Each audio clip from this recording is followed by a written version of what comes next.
Assalamualaikum warahmatullahi wabarakatuh. Hamdan wa syukronillah, sholatan wa salaman ala rasulillah.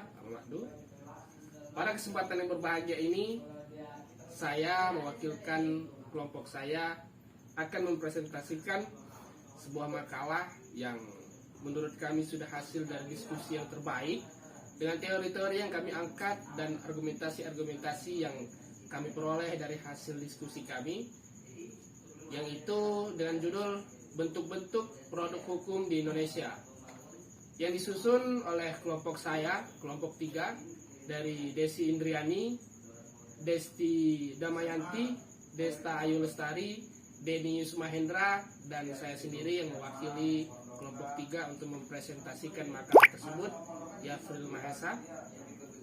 Dengan ini, banyak pembahasan yang akan kita bahas selama 5 menit kurang lebih ke depan. Dengan itu mohon kawan-kawan untuk tidak geser channel ini, dan video ini semoga bermanfaat. Terima kasih. Kita lanjutkan ke dalam pembahasan. Bentuk-bentuk produk hukum di Indonesia diawali dari pertama, pengaruh konfigurasi pemerintah terhadap produk hukum yang lahir dari pemerintah itu sendiri.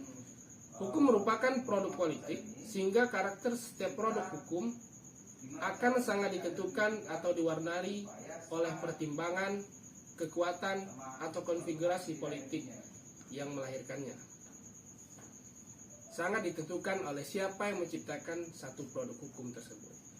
Hal ini berdasarkan kenyataan bahwa setiap produk hukum merupakan keputusan politik, sehingga hukum dapat dilihat sebagai kristalisasi dari pemikiran politik yang saling berinteraksi di kalangan para politisi. Meskipun dari sudut Dasselon atau Dassolen ada pandangan bahwa politik harus tunduk pada ketentuan hukum yang dibicarakan oleh Dassolen. Pandangan politik atau ketentuan hukum yang berlaku pada satu produk hukum.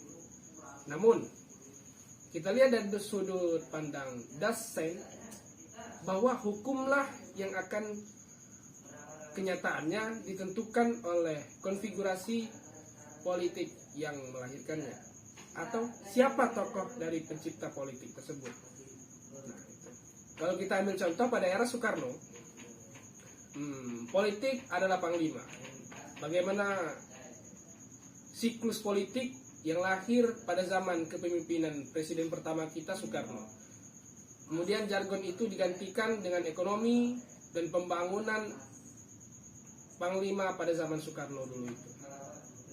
Masuk pada zaman Soeharto, ada dalam satu slogan disebut sebagai pembangunanisme atau developmentalism, atau serba pembangunan di sana. Telah menjadikan rakyat sebagai objek di situ. Banyak produk hukum yang lahir di setiap periodisasi itu tadi. Baik itu secara tunduk pada ketentuan hukum, lahirnya produk itu tunduk pada ketentuan hukum, atau lahirnya produk itu sesuai dengan konfigurasi politik yang melahirkannya, atau hari itu sesuai dengan tokohnya. Gitu. Nah, banyak peraturan produk hukum yang dibuat dari masanya era Soekarno, era Soeharto. Nah, di situ ada masa-masa yang kita lewati sebelumnya. Pertama ada masa demokrasi liberal di tahun sebelum kemerdekaan Indonesia atau semasanya Soekarno. Naik dari masa demokrasi liberal ada demokrasi terpimpin. Setelah demokrasi terpimpin ada fase Orde Baru namanya. Nah, di situ banyak produk-produk hukum yang lahir sesuai dengan Dasen, yang itu dilihat dari siapa tokoh pembuat hukum, dan atau Dassolen sesuai dengan ketentuan hukum yang ada pada masa itu.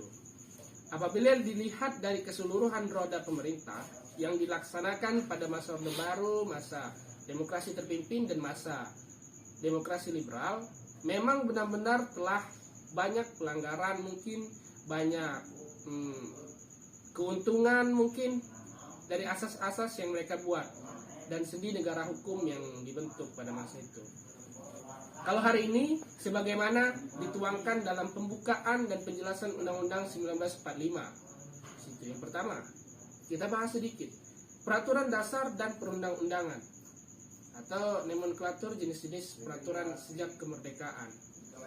Dalam dunia hukum dikenal adanya tiga bentuk penuangan keputusan norma hukum.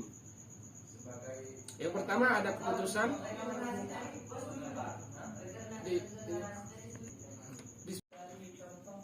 bicara tentang peraturan dasar atau perundang-undangan. Jenis-jenis peraturan sejak kemerdekaan itu ada. Pertama, dalam dunia hukum dikenal ada tiga bentuk penuangan keputusan norma hukum. Yang pertama, keputusan yang bersifat mengatur, regulating, menghasilkan produk peraturan atau bisa kita sebut sebagai regels.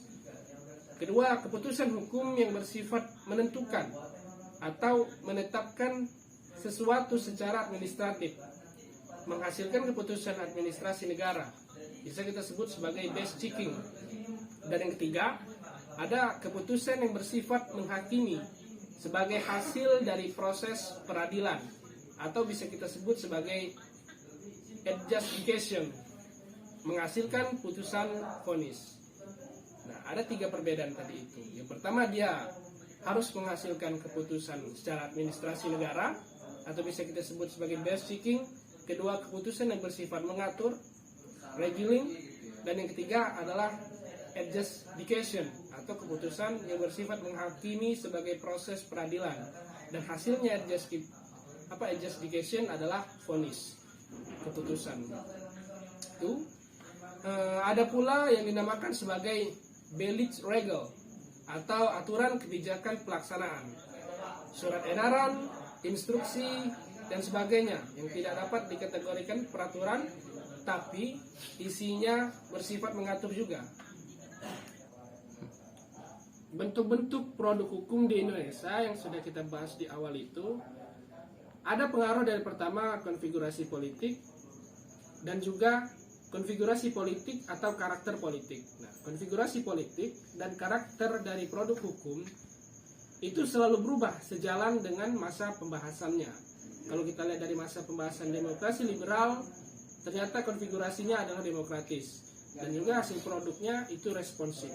Kalau kita lihat di masa Orde Baru, konfigurasi politik di awal itu demokratis, walaupun pada akhirnya dia menggunakan non demokratis atau otoriter gitu, yang melahirkan non demokratis produk-produk hukum yang bersifat otoriter gitu. Itulah maka disebut dari konfigurasi politik, produk hukum dan juga karakter hukum, produk hukumnya, maka Indonesia bisa kita kategorikan sebagai negara hukum sesuai dengan pertama dasar Undang-Undang Dasar 1945 serta dalam batang tubuh dan penjelasan Undang-Undang Dasar 1945 yang menjelaskan Indonesia sebagai negara hukum gitu. Ya, walaupun sampai sekarang belum dapat kita meletakkan hukum pada posisinya yang semestinya, melainkan lebih sering diintervensi oleh kekuasaan politik. Baik, mungkin cukup itu pembahasan kita hari ini. Itu yang dapat saya wakilkan dari kelompok saya, kelompok 3, Desi Indriani, Desti Damayanti, Desta Ayu Lestari, Denius Mahendra, dan saya sendiri, Yafrul Mahesa. Semoga pembahasan ini bisa membantu kawan-kawan dalam menggelitik akal sehat kita bicara tentang pembentukan produk hukum di Indonesia dan sejarah pembentukan produk hukum di masa-masanya. Hanya itu, kul khairon awliyasmut, berkatalah yang baik, jika tidak bisa, diam. Terima kasih. Wassalamualaikum warahmatullahi wabarakatuh.